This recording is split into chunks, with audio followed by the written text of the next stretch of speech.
Hello again. Let's see the magic here.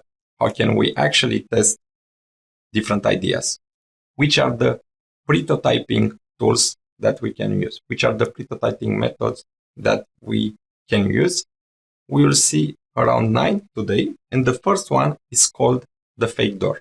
Instead of building the product and then give it to the client and see if they actually want it, if they actually need it, you may try the following thing. You may build a website, a landing page where you present your product, you present all the details of your product, and you also have a reservation button there where people have to pre-reserve your product, which will be available in 6 months, in 4 months, or something like this. And they need to pay a small reservation fee, maybe. For example, there is a new car, very small. You may heard about it. It's called Dacia Spring. This is another example where they didn't actually started to build Dacia Spring and then started to see if people want to buy it. They actually, I think, 2 years or 3 years ago, before Dacia Spring existed, the guys from Dacia, the guys from Renault started to present Dacia Spring. This is the product. This is how it will look. This is how much it will cost. This is how fast it will go, and collected data from the people. Looked if people are really interested in a car like this. And 2 years later, they had the entire production line prepared. And now they are selling, I think, 1,000 of cars each day, maybe, or something like this, because they tested first the product using a fake door concept. They didn't create it, the prototype, and then try to see if someone will buy it. They do it in reverse. First, they did this fake door prototype. They presented the concept. They seen that it's a real interest in the concept, and afterwards they started to build it. So this would be the first method that we can use. The second method that we can use is called the mechanical Turk. This idea was tested in the 80s, I think, by IBM in order to see if there is a need for building a product. And this is called automated voice recognition. So in the 80s, they tried if the people are interested in automated voice recognition, because those days people needed a special guy who was responsible for typing everything some people were speaking. So they actually needed someone to write on a computer, on a typer, what others were speaking. So maybe it would be better to do this automatically using a special algorithm, using a computer. So maybe they can do it. They actually these days proved that they can do it. But first, they wanted to test if people need a product like this. So what they did, they put people in front of the screen of a computer, but without mouse and keyboard, only with a microphone. And those people were speaking at the microphone, and they were seeing everything written on the computer perfectly, with no error, with no problem. Do you think that there was an AI algorithm there? Well, think again. Not really. In the back, there was a person who was listening to them and was actually writing on the computer what the people were speaking, but the user didn't know this. And what do you think? Did IBM started to build this AI solution? Well, not, because they seen that people do not like to speak in front of a screen for more than 5 minutes. Usually, at that time, they were needing to speak like 1 hour, 2 hours, or things like this. And in reality, the users didn't want it to do this. Even if it sounded cheaper and easier to be done, they preferred the old way of doing things. So in this way, IBM managed to save millions of euros, because building a prototype which can do automatic voice recognition would have costed millions of dollars. And with, I don't know, a few $1,000, they managed to test the idea, and they went on another idea, and they had other products which really work well. Another way of testing idea very cheaply, it's called Pinocchio. And this means that you can build a mock-up of your product, and then you start pretending to use it. You start keeping it with you and moving it with you all the time. The Palm device was created like this. Its inventor took a wooden brick, drawn something on it, and pretended that is a personal agenda.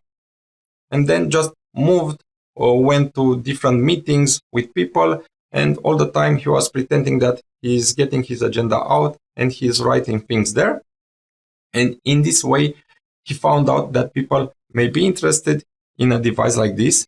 In this way, he found out that it shouldn't be bigger than, 10 centimeters by 7 centimeters, because otherwise it would be hard to carry it. It shouldn't have more than 200 grams, because otherwise, again, it would be hard to use it. And in the end, he found how his device should look. And in the end, he found the Palm device, which has been sold in millions of copies. Again, a fourth method that we can use, it's called the Infiltrator. Here, we can assume that we already have some kind of a prototype, but we don't know how to see if people are actually interested in our product.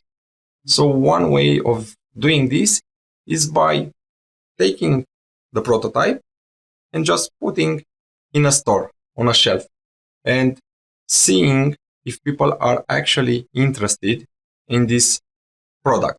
For example, you have a new box that you can use for storing keys. You can start to build it. You have a small first prototype, and you can put it in the IKEA stores, somewhere in the rooms they had there, where they present all the products, and then start to see if people are actually interested in your product. Because if they just pass on by it, it means that you don't have a product which captures people's attentions. We don't have a product needed by your possible clients. But here you should be a little bit careful, because you should ask for permission of the owner of the store. You can do it without their permission, but you may have legal problem there. The fifth method that we can have, it's called the Imposter.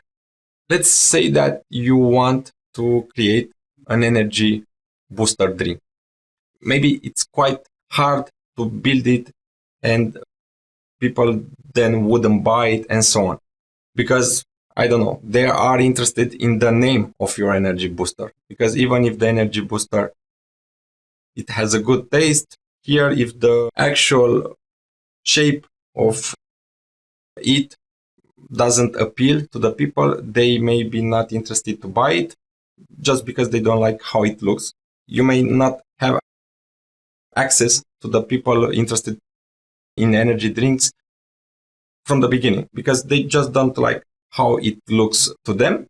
So here you can actually take a similar energy drink that exists on the market and put your own label, and then see if people are interested in your product.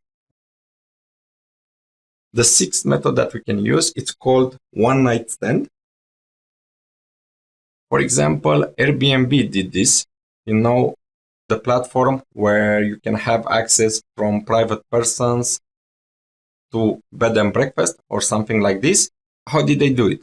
Well, in their town, there was a concert, and most of the hotels, if not all of the hotels, were already booked.